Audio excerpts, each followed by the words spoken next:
Good day, Life Unlimited Church family. So glad that you joined us today and logged on for this midweek devotion. Pastor Lawrence and I, we just believe in you. We love you. We know that God is blessing you so that you can be a blessing to others around about you. This morning I want to share a real strong conviction in my heart about what makes a church healthy and strong. And I want that to be us. And so for me, a healthy, strong church has healthy, strong network of relationships that we're knitted together, fitted together in relationship with one another. And that is so important. Jesus modeled this in his ministry by having three core men, Peter, James and John, right there with him. And then there was the 12 disciples, a close team. And then there seems to have been 70 other people that regularly followed him around. And he inputted into their life through a network of relationships. So when the early church started in Acts chapter 2 and 3,000 people got saved, the leaders, the disciples, knew that the principle they need to put into practice was a network of relationships.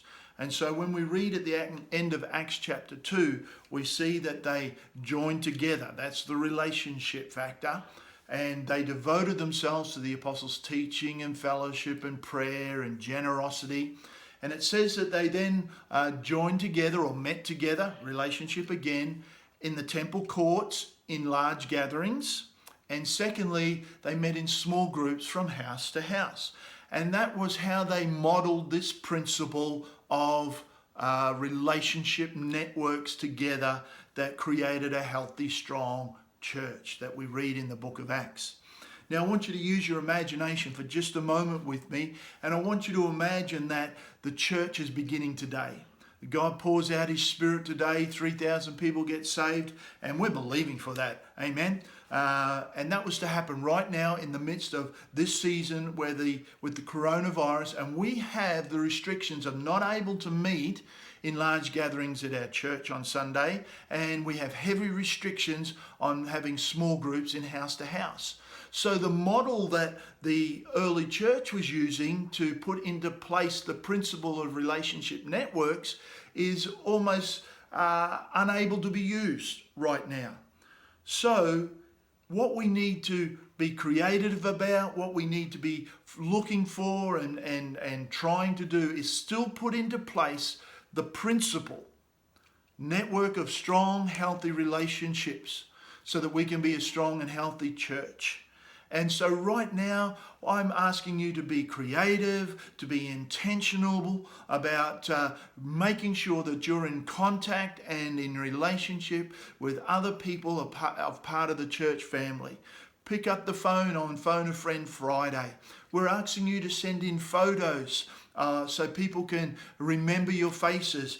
We're asking you to send in prayer requests. We're asking you to make sure your contact details are up to date. We're asking you for those good news stories that are happening in your life so that we can put them back out there and so people can feel that there is a connection and that there is a network of relationships amongst us. So if you can do those things that we've asked for us, that will be absolutely wonderful, so that we can create the sense and the feel that we are a strong and healthy church together for our city. And again, I'm just encouraging you. If you know somebody, get on the phone. If you know somebody, send them a text. Like our Facebook pages, write comments in our online services. All these little things help build the relationship network that's required for us to be a healthy and growing and strong church for our city of Whyalla. So I hope you pick up my heart in that this morning. Love you. God bless you. Have a great week. And we will see you together again on the weekend on Sunday at 10 a.m. God bless you.